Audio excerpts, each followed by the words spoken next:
जिन्नों के दिलों में अल्लाह के वलियों की इज्जत। नूरानी साईं ने बताया कि आज से कुछ 30-35 साल पहले की बात है कि एक हिंदू जोगी, जिसको हम मरवाड़ी कहते हैं, कि वो अमनपुर बाबा साईं के आस्थाने पर आया। उस वक्त बाबा निमाणा साईं के पास बहुत बड़े बड़े फ़कीर और मौलवी नुमा सूफी बैठे हुए थे और अल्लाह के जिक्र की सोहबत में मशगूल थे। वो जोगी आया और उनके पास बैठ गया। बाबा निमाणे साईं ने उसे खाना पानी पेश किया और वो सोहबत सुनने में बैठ गया। फिर मौजू चलते चलते जिन्नात नुमा मुअक्किल और परी मखलूक पर पहुंच गया तो जोगी ने कहा कि मेरे पास भी बहुत से जिन्न और मुअक्किल मौजूद हैं। बाबा निमाणा साईं के साथ बैठे एक शख्स ने जोगी को आजमाने के लिए उसको कहा कि हमें कुछ खाने का दिल कर रहा है, जैसे रेवड़ी, मुखाने, छुआरे, कुछ फ्रूट, ये जिन्नात से मंगवा दो।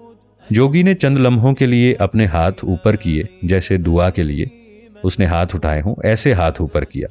उसके अंदर एक रेवड़ी आ गई। फिर दोबारा हाथ ऊपर किया तो मखाने और फ्रूट आ गया। इसी तरह कई चीजें आ गईं।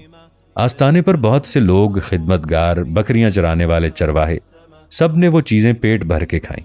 काफी देर बाद फकीर तालिब ने जोगी से ये कहा कि यार, जितने भी हम यहाँ बैठे हुए हैं सबके सुनहरी हुरूफ में अलग अलग नाम लिख कर आ जाएं, तब हम तुम्हें मानेंगे कि तेरे जिन इल्म वाले भी हैं। ये सारा मंजर और गुफ्तगू बाबा निमाणा साईं के सामने हो रही थी और वो सुन रहे थे। इसमें शामिल हाल नहीं थे। फ़कीर तालिब की फरमाइश पर जोगी ने हाजिर मजलिस में जितने भी लोग थे उनके नाम सुनहरी हुरूफ में अलग अलग लिखवा दिए, जो बिल्कुल दुरुस्त नाम थे। लेकिन एक अजीब सी बात यह हुई कि बाबा निमाणा साईं का नाम नहीं था इनमें।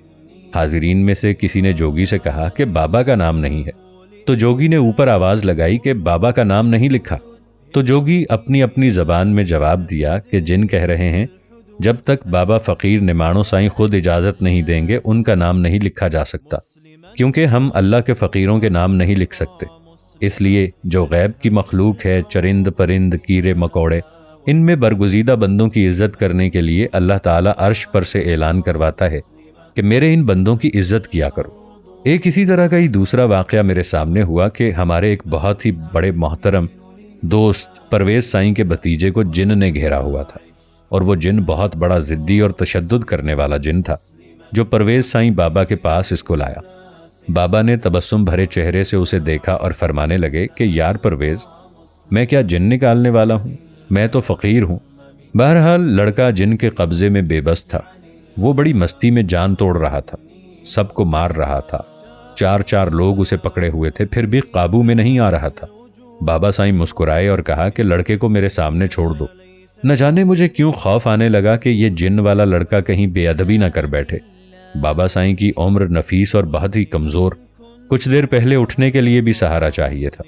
लेकिन बड़ी अजीब बात यह थी कि उछलने कूदने और चिल्लाने वाला लड़का बैठ गया। वो सिर्फ भारी भरकम आवाज़ें निकाल रहा था, जैसे भारी भरकम कुत्ता गुर्रा रहा हो। उसके अलावा उसकी आंखें और चेहरा गुस्से से लाल हो गया था। बाबा साईं ने उसके हाथों के पंजों से अपने पंजे डाल दिए। ये बहुत बड़ा अजीब नज़ारा था। तब बाबा साईं अगर आम बूढ़ा होता तो जिस्म चकनाचूर हो जाता, लेकिन जिन वाला लड़का कुत्ते की तरह गुर्राने और गुस्से के अलावा कुछ न कर सका। उस दिन के वाक़े के बाद मुझे पता नहीं कि उस लड़के के साथ क्या हुआ, लेकिन ये मंजर देखकर जहन मानने लगा कि अल्लाह अपने प्यारे बंदों के लिए आसमान से हुक्म देता है कि मेरे प्यारे बंदों का ख्याल आसमान और ज़मीन पर रखा जाए।